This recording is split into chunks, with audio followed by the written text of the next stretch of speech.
Hello, everyone. For those of you who might be dealing with things like vertigo or migraines, or maybe you've been diagnosed with Meniere's disease, you're going to want to listen in. Today, I have Vanya with us, and she has a success story of recovery and getting her life back. So, welcome, Vanya. Thank you, Dr. Kat, and thank you for the opportunity to be here and share my story. Hopefully, empower people. Yes. Well, tell us a little bit about, first of all, what diagnoses were you given? What were your symptoms? And then we'll ask, how did it all start? And of course, we're going to find out how you got better. Yeah. I want to start from a little bit the beginning. 3 years ago, I lost my sister very suddenly, very tragically. I was devastated. Really, I could say that for 1 year I was living in complete functional freeze. I was so much functioning, overworking, undereating, not caring about myself at all, but so functioning. And now I could say I was living in survival mode. I was living on a high cortisol, high adrenaline every single day. And 1 year later, I had my perfect storm in a form of a vertigo attack. It was scary is not the word. It was horrendous. It was so hard for me because I didn't know what was going on. I was rushed to hospital, and then they told me, okay, it could be a viral infection, and they gave me some pills to control the vertigo. And after that, they just discharged me, told me like 2 weeks, you're going to be like ready to live your life. And the thing is, it didn't happen that way. So the vertigo stayed for months and months and months, and not to say years. Um, and that wasn't the scariest thing. As if overnight my body gave up. Like all sorts of symptoms appeared from like nowhere. Like chronic fatigue. I couldn't stand. I couldn't walk for probably 2 months. I was just going to school, pickups and drop, and I was crashing for the whole day. And I had the chronic pain, and it's not this like pain. It was agonizing pain in my neck and shoulders. I had blood sugar levels are just unstable, like a pre-diabetic state, hormones disruption, like completely out of order. I was nauseous because of the vertigo all the time, and it was as if it was confusing for everyone because from so much functioning for 1 year and as if I was doing really well, I went to complete collapse. And it was difficult even for my family members to understand, let alone myself. Um, and yeah, that was the initial story. And then from there, I was told many diagnoses. I was told Meniere's disease. I was told possible MS. I was told POTS. I had severe migraines as well, a brain fog. I couldn't think even like straight. Um, and from there, I I started to not be able to sleep. Like my mind needed to find a way to fix that. And then the insomnia, then it was so much more difficult. And the first, if I want to say, call for help was me contacting homeopath lady. And it was specifically for the insomnia. And she helped me immensely with the insomnia. Yes, she gave me pills, everything, but she helped me with something else. Dr. Katz, she was willing to listen to my story from the beginning to the end. Like if the session is 1 hour, she stayed on the phone with me for 3 hours and a half.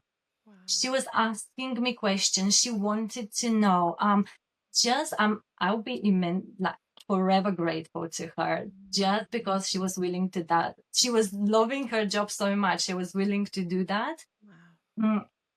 And there was a click in me, like as if it was a catalyst for something, for me to start searching kind of nervous system regulation. I wasn't like completely new to nervous system regulation, and probably she gave me some hints about that, but nothing specific, like where to search. But yeah, that was my first steps towards Wow. nervous system So you didn't regulation. you didn't have any of these issues up until that point. Like this was kind of a sudden, like you were living your life and in like almost an overnight change. Wow. Almost overnight. Like that why it was such a shock for me. I knew that I'm not looking after myself. I knew that I need to change something, but I didn't know how. And then, yeah, um, me collapsing, I needed to do. Now I'm forced. Wow. For those listening who maybe haven't gotten to the point of collapse, what were some of the warning signs, though, that weren't maybe physical issues that now you know were signs that you were in a chronic stress state for maybe at least a year from the tragedy and maybe before? What were some of the signs for you?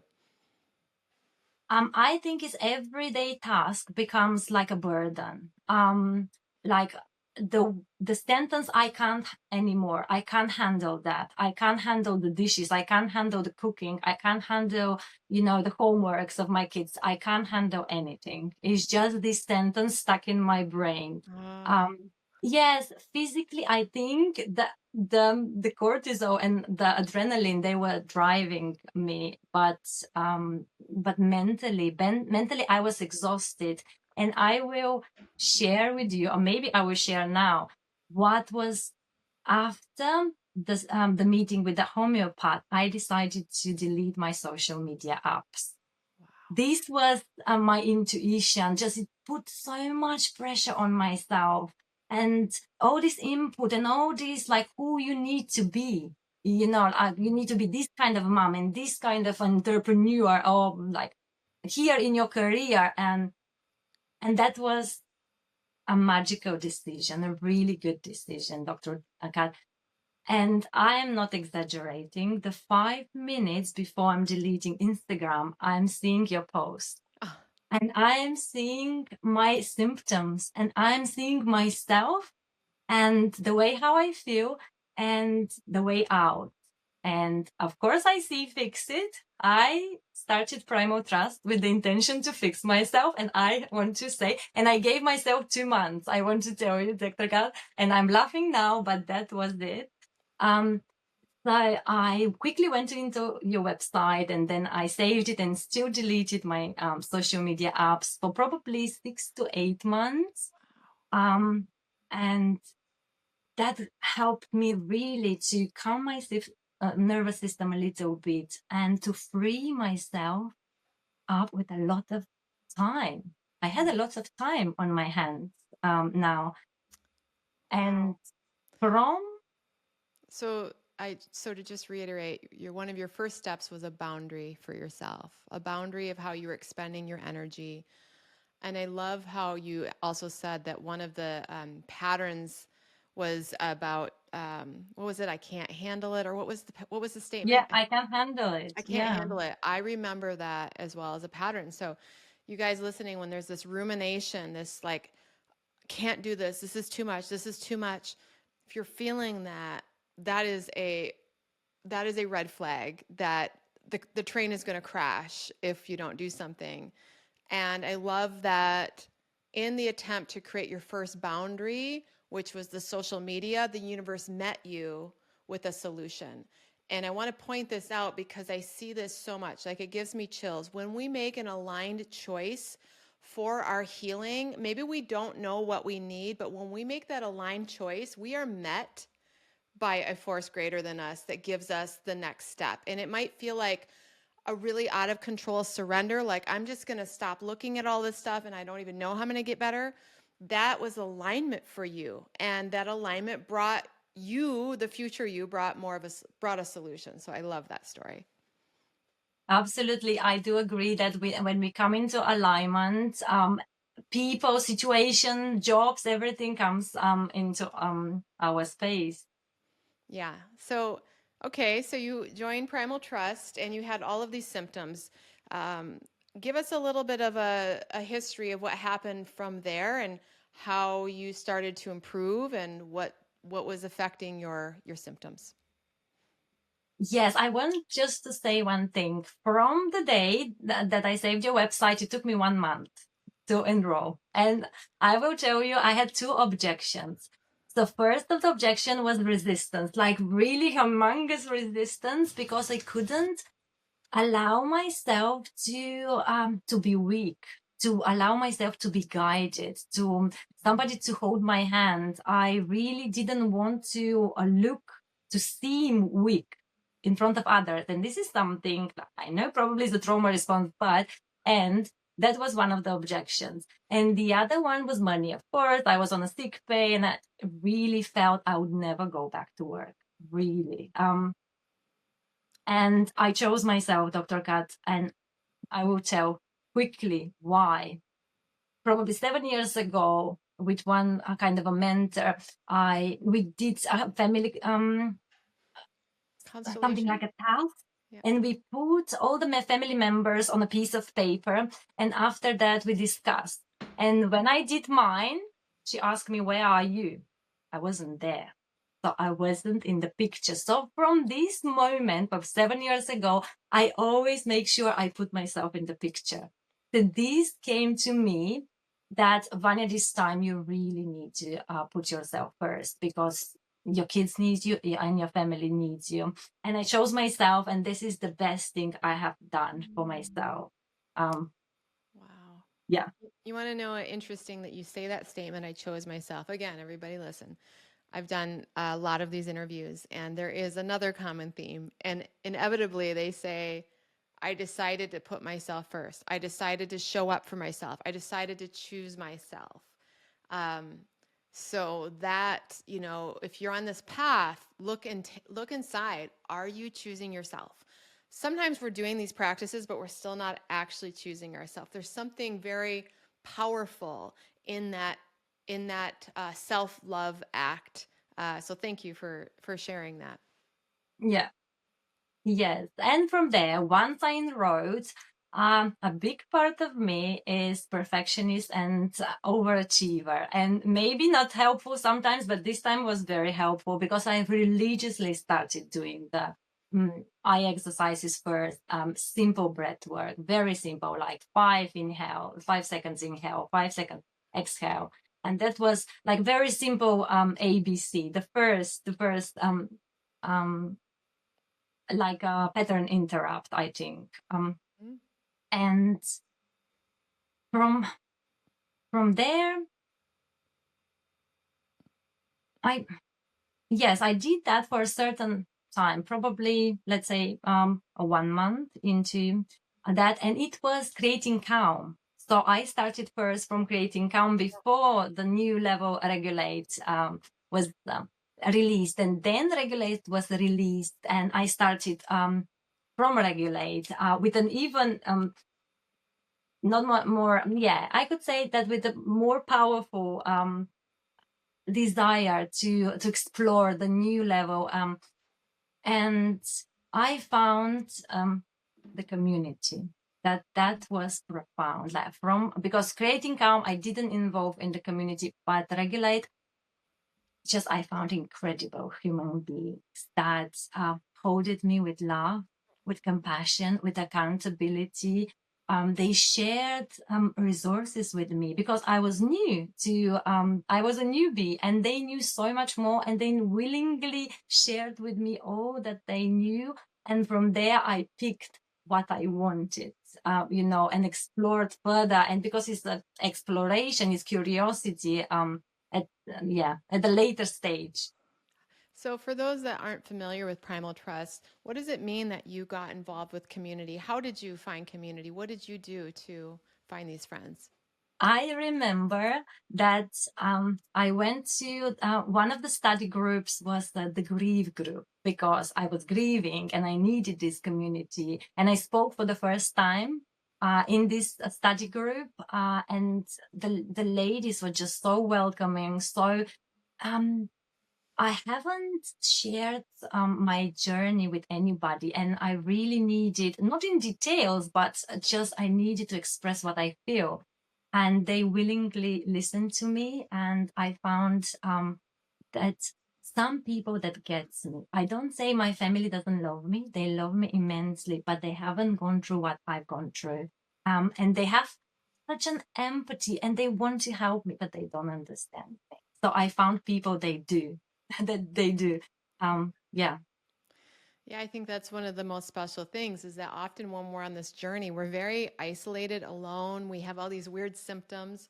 Nobody relates to us. Our family doesn't understand us. And then when you come into a community where people do understand, it can be so relieving. And one of the things that we try to do in Primal Trust is we try not to make it a community where we're always like, woe is me. Because there's a lot of communities where in forums where you can connect and trauma bond and almost cement your friendship in the trauma versus in the recovery. And so we try to create an atmosphere of like, yes, I get you. And here's what we're doing to climb out of this together.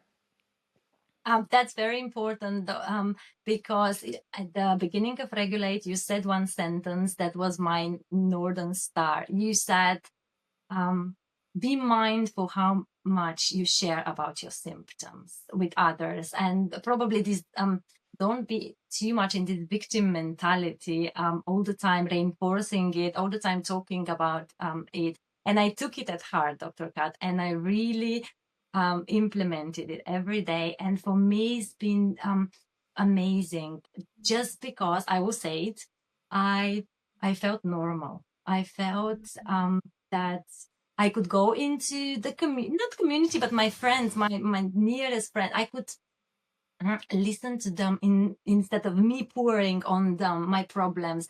Even made my friendship stronger in a way because I was listening. I was not complaining all the time. This gave me a lot of strength and possibility to for me to grow. And I'm sure people are listening. How long did it take for some of your symptoms to start to change? Um, I will say at the like at the middle of Regulate, I went back to work, Wow. which um, which I know that is not for everyone. But my sick pay was finished. I didn't want to lose my job, and I decided I will go back. It's a part-time job, but I'm standing. Mm. So I was able. What changed first? Let's say first, I was able through Primal Trust to build trust in myself, trust in a higher power, trust in others as well. Because the moment I lost my sister, I lost all the trust. I didn't believe in God and universe, nothing. They just everything was bullshit and on this world. And then Primal Trust helped me first with that to regain my trust. And from there, when I was trusting myself that I could stand there for Mm. 4 hours. I could eat every half an hour because otherwise I will collapse. And I could even collapse, and it's okay. I'm gonna embarrass myself a little bit, but it's not a big deal. I need to take like my water and like electrolytes or whatever I need to take, but I'm going. And my going to work became my brain retraining. Every day I was showing up to work, and for this 1 year and how many months, 8 months, only once I told my manager I need to go home. And many times, multiple times per day, I wanted to do it. I'll say, and now I'm tell her I cannot take it anymore. And I'm still um, leaning on this trust in myself that I could do it. Wow. Wow. So you got back to work, and I assume in order to do that, some of your fatigue had to go away and your vertigo and just the pain there must have been. Tell us how the journey continued for you. Yes, I still went with my pain. Yeah. Um, it was, I did change my diet. I know you're gonna say it's not the food, I know, but It can I be needed to helpful. take this backdoor approach. I needed to. do that. So I changed the food, and a little bit this helped with the fatigue. I was diagnosed with severe iron deficiency, which wasn't helping with the fatigue, of course.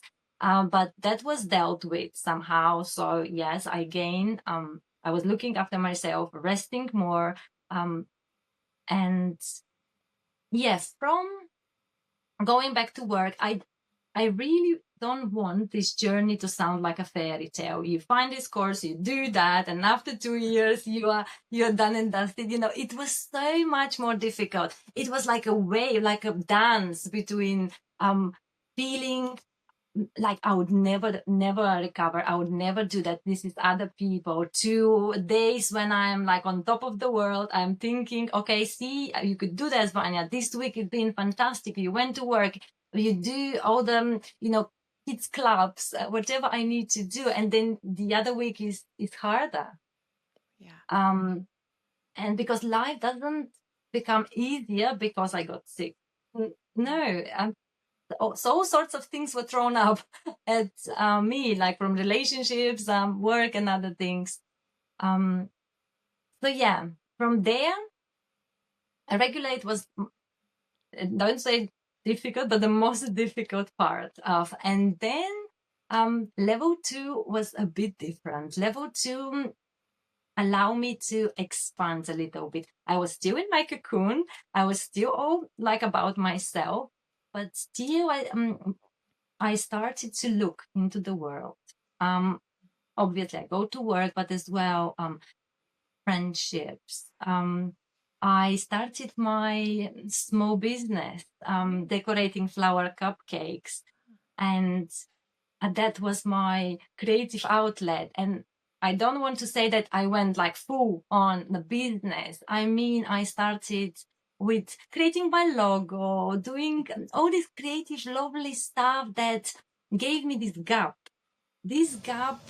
where I don't think about fixing myself. I don't think about my symptoms. I love what I do. I create beautiful things, and people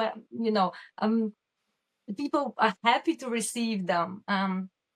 Yeah, so this was another part of my journey. And then when I went to level 2, I realized I am standing in my values before even I started level 2.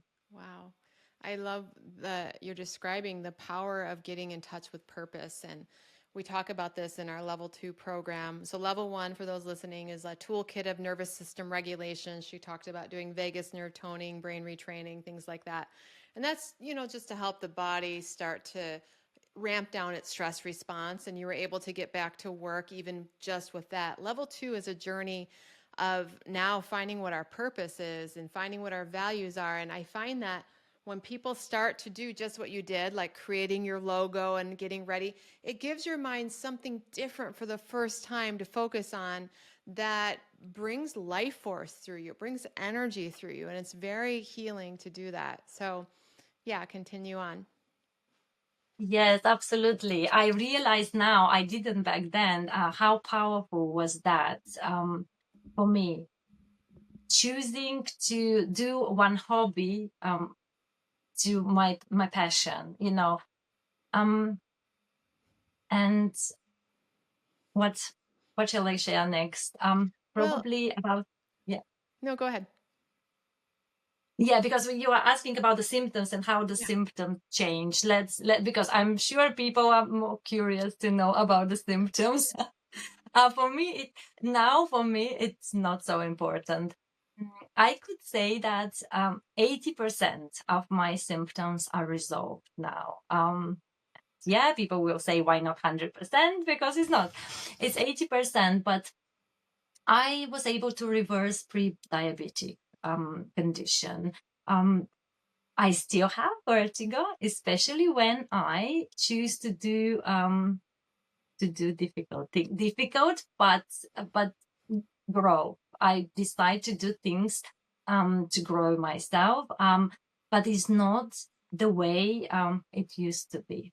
And as I said to my husband recently, it's not the complete absence of symptoms, it's the way how I am not panicking anymore. So this is a big thing, people to understand, that it's not about that you're going to be 100% perfect without symptoms. It's I build capacity. I build the mindset change from I'm sick and limited to I'm creator of my own life. And yeah, I love um, that. You're highlighting the greater goal here. We come into this wanting our symptoms to go away. And some people listen will be like, "Well, it didn't perfectly fix her symptoms," and they might dismiss this because they don't want 80%. They want like the guarantee it's all going to go away. But what you guys don't understand is that she has her freedom back. And being a human, some of us have things. Life can be imperfect. As long as we have the freedom that we can live a life we love, I think that, your body will continue on its journey. It's been progressing all along, so why won't it keep progressing? Some people don't want to listen to recovery stories that aren't like perfect, but I don't like to share those. I like to share the steps along the way, the reality of what it's mm, like, and that this is to be celebrated. 80% is to be absolutely celebrated, and I celebrate you, Vanya. yes, absolutely. I was thinking and sharing with some of the people that I connect from Primal Trust, that if I want 100%, it means I'm going back to the first point where I wanted to fix myself, and I am I'm I'm absolutely sure, and I trust that it will progress. But what changed is this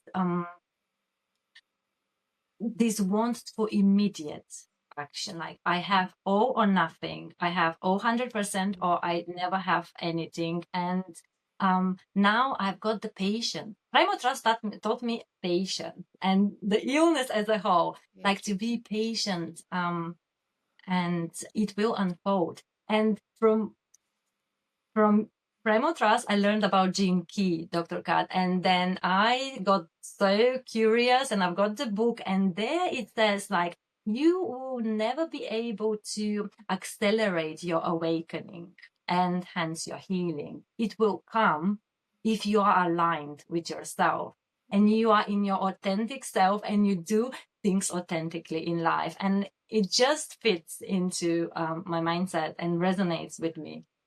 I love that.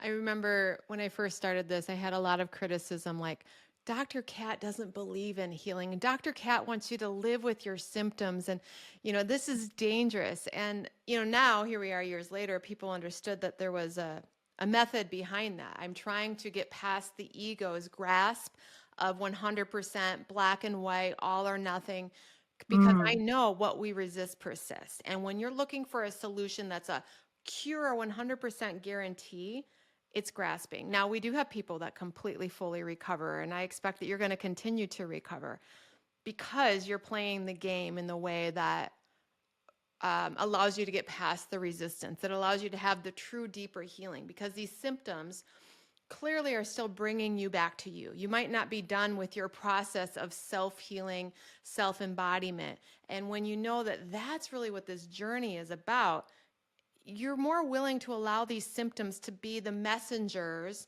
to bring you back home, versus sometimes when you get that black and white life, like, oh, they're totally gone. Then you go and self abandon again and do all the things that got you sick. And your higher self knows when it's time for you to be free. It knows when you have learned to listen to your body enough that you are going to course correct ahead of time. And so I believe that if we partner with our symptoms as messengers of when I have overdone it, underdone it, this path is Mm. aligned, this path isn't. It doesn't have to be this terrible thing that it was in the past. And I think that you've gotten to that point. I mean, even how you said, like, I know everybody wants to hear about my symptoms. I don't care so much about them anymore. That is a quantum leap in consciousness. Listen to that, you guys. She doesn't even think about them like a lot of you are right now that are grasping. That's the mindset shift. That's the freedom that I hope that everybody gets by doing this program that you've been able to demonstrate so beautifully. Yeah, Yeah. absolutely. Yes. Yeah. The change of the mindset, I think it's profound. Because if it wasn't for that, then I would have been fixing with Primal Trust all this time. I would have been doing all these modalities to fix myself. Yeah.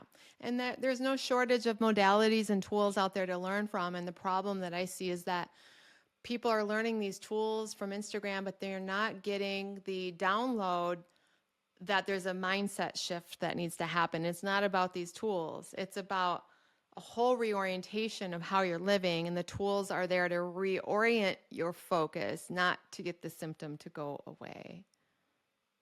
Yes, I do understand that, but at the beginning is very Yeah. difficult. That's why I said regulate is the most difficult thing to change. I needed to change my belief system, actually. Yeah. Tell us how your belief system, expand on that. Tell us more. How did it change? What was it like and how is it now? Yes, I believed I come from Christianity, which I believe. But I went more on a spiritual journey, not so much dogmatic, if I want to put it this way. So I needed to change this that I could heal by myself. I could not, it doesn't need to be granted from somewhere. I don't know whether I explaining it right. I needed to allow myself to do a lot of modalities that, for example, breath work or EFT tapping, to allow myself to believe that that will be helpful, which was, it might sound easy, but for me, it wasn't easy. And because I didn't have, at the beginning, community and my people around me, they didn't know all these tools, and they sounded strange. Yeah. They sounded something unfamiliar, and I needed to do that on my own. And then the community came. It They just supported me. They knew more about these tools. They were doing them, and it was safe to do them. This was the beginning. Yeah. And for example, now, like how I started to do, for example, EFT tapping, I found EFT before Primal Trust. And at the beginning, honestly, I was using it to get rid of the emotion. I didn't have resilience. I didn't have capacity to integrate it or to meet it at least. And then through Primal Trust, I learned, and probably around level 3, I started allowing emotion through EFT tapping to appear, to be part of me. And I think this is the greatest gift I received. It's not the symptoms go, and it is, of course, because I get my life back, but it is this exploration, as if Mm. we all heard about the onion, but this is different layers. I had this layer um, to remove and get rid of my physical symptoms. And then life brought me on the same dot again, but with a higher purpose, to look into my emotions now, to accept myself when I'm angry, when I'm jealous, when I am in these so-called bad emotions and I feel them. And this is still a journey for me. I'm not done. It's not from A to B and then you're gone. Um, at the moment I'm there, exploring, and as Simona will say, befriending your emotions, and letting them be. I have a kind of a vulnerable ask. Would you be willing to share with us, to those listening, what it might look like to tap and meet yourself, how you have done that, and share what that what that communication sounds like, because we all do it differently and your story is so beautiful. And I think some people are like, what does it mean, EFT tapping, emotional freedom technique? How do you talk to yourself? Would you be willing to share just a little round of what that communication might be like and how that was helpful for you? Yeah, yes, I don't mind. Like, I will say very vulnerable. anger anger as a emotion. It's my strongest because of boundaries. If you don't have boundaries, you get angry because they're crossed. um and I learned from Primal Trust, then from Joe Dispenza, then from journaling as a whole, that when you're tapping or whatever you are doing, first you start with the with the bad things. How do you feel really? And yes, I will do this way. For example, I allow myself to be angry at that very moment. I allow to feel all this anger um, because I didn't put stable boundaries. And now I agree to do something that I don't want to do. And I don't want to feel, I don't want to seem like a selfish person, and I can't ask now, not to do it. So I'm kind of between. I want to do it because it will bring happiness to somebody else, but I as well don't want to do it because it takes time of me. It takes my energy, and I need my energy to myself. And I want to be selfish, but I want to be giving, and all this. It's like divine neutrality in Primal Trust, where you just want to do it, but you don't want to do it, and you have to just embrace. And I'm embracing both. I'm embracing my need to be good, so people love me, and I'm embracing that I want to be selfish, and maybe not selfish. I want to have self-care. And allow this emotion to come. Yeah, anger, you are welcome. You're welcome to be here and to stay. I could be angry, and that's not bad. That's not good. It's just neutral. It's okay. And I am strong, and I'm saying every day and every way I'm getting better and better. Every day and every way I'm getting stronger and stronger. I believe, not doubt. I create, not destroy. I'm a force for good. Defy the odds and set the standards and step up. And I deserve to step up. Mm. Mm. Wow.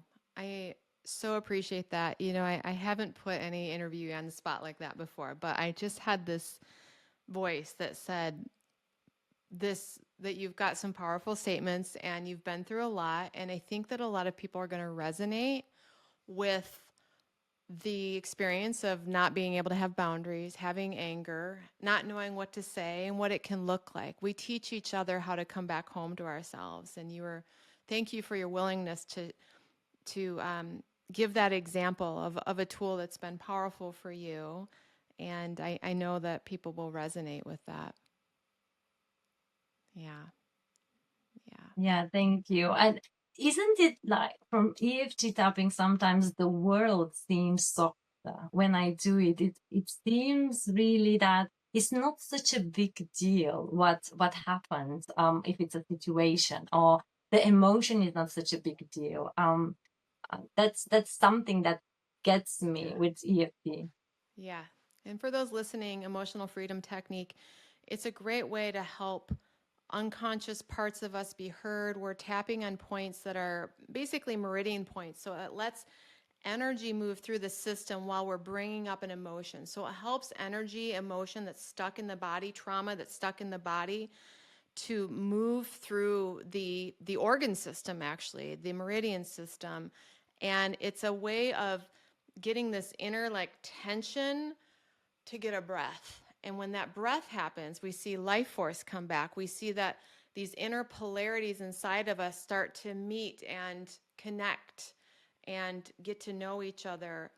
And we become a little bit more whole in our in that moment because we've befriended parts of us that have been, cast aside or neglected or resisted. Yeah. Yeah. So that's really wonderful. So, what's next for you? Yeah. I'm I am, as I mentioned, in this layer where I'm looking into relationships and all these relationships that I abandoned. And not because I wanted, just I didn't have the energy. So the relationship that I couldn't sustain. And this time with a different outlook, with my authenticity, to bring all of myself, not only the good, Vanya, to bring all of myself so people see all of me. Mm. Um, so that's my focus, and I think that's my healing. That's my 20% of that I healing here. agree. I just got chills when you said that. So, I think that was a truth moment. Authenticity, our willingness to be seen in our full authenticity is when the life force runs fully through us and there's no need for protection. There's no need for that limbic system to shut us down or to make us dizzy or have vertigo or whatever, because we, our conscious self, have chosen to be seen as we are, even if we're resisted, rejected, etc. I do see that being the ultimate, healing. And there's so much research that I've been learning about authenticity and the human biofield, and that being the number one energy for us to have.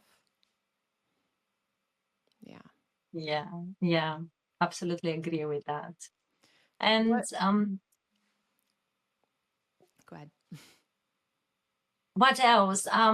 I recently started sharing some of my story on Instagram, and not because I'm so important or I want to brag on what I did, but because for me it's been so transformational when I heard at the beginning powerful stories. And I would never forget, there was one lady that was a dancer, and then I watched her interview very early in Regulate. And there was another, I'm sorry that I don't remember their names, but that for me was really radical to hear that somebody's gone through such a severe things, even severe than mine. And yeah, so I think this is tending in my values to show people that it is possible. It is possible. What wisdom would you share? For example, if you could have talked to you a few years ago, what would you say to people who have a lot of the similar overwhelm you had, where they're dizzy, they've got chronic fatigue, they've got headaches, they've got pain, it happened overnight, they've been from doctor to doctor, they're frantically trying to figure it out. What's your wisdom for that person? I will say, as we talked, choose yourself, put yourself first, because without that, none of this would happen. Mm-hmm. And then I'll put it this way: start small, stay consistent, get curious. And I will say why. Start small. When I start Regulate, I did maybe 5 to 10 minutes at a time listening to the lesson. I didn't have capacity for more. And I was doing it because I had so much resistance. I was doing it while I'm doing something else. So my brain thinks that I'm not wasting my time. Yeah. So that was my start small, really, really. So I did the whole Regulate like that. And I have to confess it, that was my way. And for example, you gave us a lot of eye exercises, and I chose only 4 to do morning and evening for 2 years, and I still do them. Wow. And my physiotherapist said, like she's amazed where I am Oh, actually. And it, yes, combined from brain retraining and everything, but she couldn't believe that because she saw me just previous month for the first time. So that was that comes with consistency as well, because was it perfect to choose only 4 exercises? No. But was it consistent? Yes. And what you're gonna bring you results? Consistency. So I chose that. And then when I had a little bit of routine, so I know where things were, I got curious. What I learned from Primal Trust, for example, breath work, I got really curious and I went deep and I searched. And not necessarily to buy things, to go into courses or whatever. There are lots of things that you could do for free. And then I started with Qigong, and as well from Primal Trust, I heard about Qigong and I got really curious, and it's something that has been profound for my recovery. The wow. movement and the energetic aspect and this resonance is not for everyone. You're going to find your own modalities, but that is what works for me. So start getting curious when you have the capacity. Thank you. That's so beautiful. I'm so happy to see where you're at. I'm so happy that you chose yourself and now you get to be an example for so many people. I'm sure that there'll be thousands of people who watch this video and are inspired. And thank you for being vulnerable. I put you on the spot. I did not prepare her that she was going to be taking us through a practice. That was just a bonus. Okay. Yes. And so, yeah, thank you. I look forward to seeing what happens with that last 20%. And thank you for all you've done to share today. And thank you very much as well for being here. I want to say one thing, like a last sentence. Primal Trust actually saved my life and saved my sanity back then, where I didn't have any path. I didn't have where to go. And then I'm very blessed and fortunate that I have it so early in my healing journey. So I didn't fiddle around like searching for different modalities. I had all at once, and I think that helped me to accelerate my healing so quickly, together with all other things, the community. But yeah, Wow. Well, thank you. I'm so glad. All right, everybody. Well, thanks for listening, everyone. thank you.